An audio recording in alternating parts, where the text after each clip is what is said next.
بسم اللہ الرحمن الرحیم۔ السلام علیکم پیارے بچوں، سبق نمبر 12 ہمارے اخلاق اور عادات۔ جی پیارے بچوں، دی گئی تصویر کو ذرا غور سے دیکھیے، اس میں کیا ہو رہا ہے؟ ایک بچہ دوسرے بچے سے مل رہا ہے اور پہلا بچہ اس کو کہہ رہا ہے السلام علیکم اور دوسرا بچہ جواب دے رہا ہے وعلیکم السلام۔ کیونکہ اسلام ہمیں یہ سکھاتا ہے کہ جب ہم دوسروں کو ملیں تو ان کو السلام علیکم اور صبح بخیر وغیرہ کہہ کر سلام کریں۔ کیا آپ سلام کرنے میں پہل کرتے ہیں؟ آپ کی سب سے اچھی عادت کون سی ہے؟ اچھے اخلاق سے کیا مراد ہے؟ آؤ سیکھیں۔ اچھی عادات ہماری پہچان ہے، ہمیں ہمیشہ اچھی عادات کا مظاہرہ کرنا چاہیے۔ اچھی عادات اخلاقیات کہلاتی ہیں۔ مثال کے طور پر ایک دوسرے کو سلام کرنے میں پہل کرنا، نرمی سے بات کرنا، وقت کی پابندی کرنا، غلطی پر معذرت کرنا، ایماندار ہونا، شکریہ ادا کرنا اور سچ بولنا۔ اب آپ مجھے بتائیے، کیا آپ ایک دوسرے کو سلام کرنے میں پہل کرتے ہیں؟ کیا آپ دوسروں سے نرمی سے بات کرتے ہیں؟ جب کوئی کچھ آپ کو دیتا ہے یا آپ کی مدد کرتا ہے تو کیا آپ اس کا شکریہ ادا کرتے ہیں؟ کیا آپ ہمیشہ وقت کی پابندی کرتے ہیں؟ کیا آپ سچ بولتے ہیں اور کیا آپ ایماندار ہیں؟ آؤ خود کو پہچانیں۔ کیا آپ کھانا کھانے کے آداب جانتے ہیں؟ کھانے کے آداب۔ جی بچوں، آپ کھانا کھاتے ہوئے کن باتوں کا خیال رکھتے ہیں؟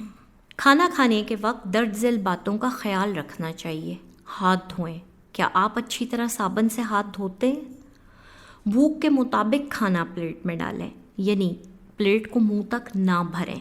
کھانا کھانے سے پہلے بسم اللہ پڑھیں تاکہ شیطان ہمارے کھانے میں شریک نہ ہو اور اللہ تعالیٰ کھانے میں برکت ڈالے۔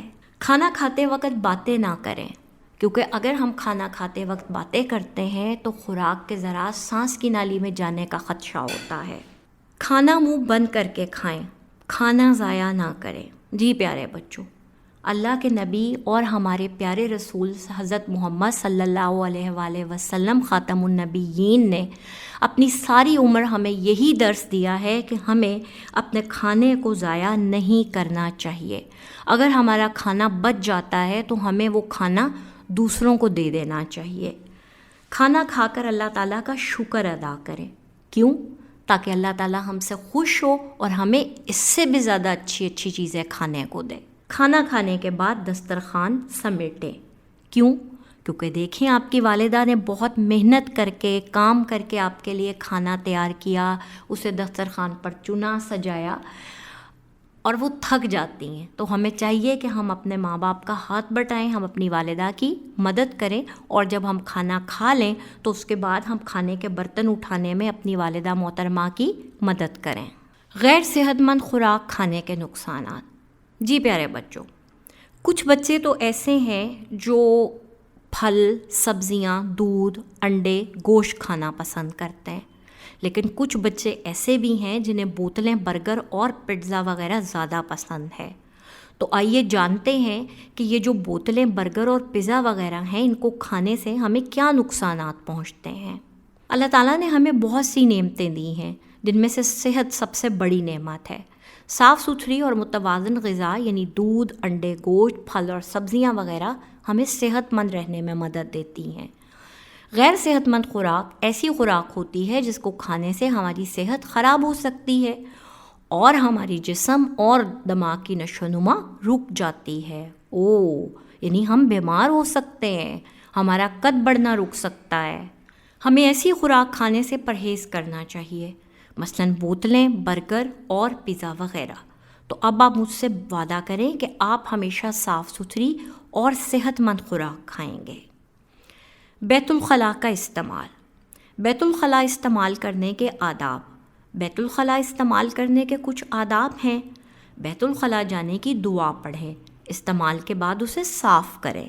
بیت الخلاء استعمال کرنے سے پہلے دروازہ لازمی بند کریں۔ بیت الخلاء سے باہر آنے سے پہلے ہاتھ اچھی طرح دھوئیں۔ پیارے بچوں، کیا آپ ان آداب کا خیال رکھتے ہیں؟ آؤ جانیں۔ بیت الخلاء کے استعمال کے بعد ہاتھوں کو صابن سے نہ دھونا بہت سی بیماریوں کا سبب بنتا ہے۔ اس سبق سے میں نے سیکھا کہ اخلاقیات کا مطلب ہے اچھی عادات. کھانا کھانے کے آداب: بسم اللہ پڑھ کر کھانا، چبا چبا کر خاموشی سے کھانا اور کھاتے وقت باتیں نہ کرنا. بیت الخلاء استعمال کرنے کے آداب: بیت الخلاء کو صاف رکھنا اور بیت الخلاء سے فراغت کے بعد ہاتھ دھونا.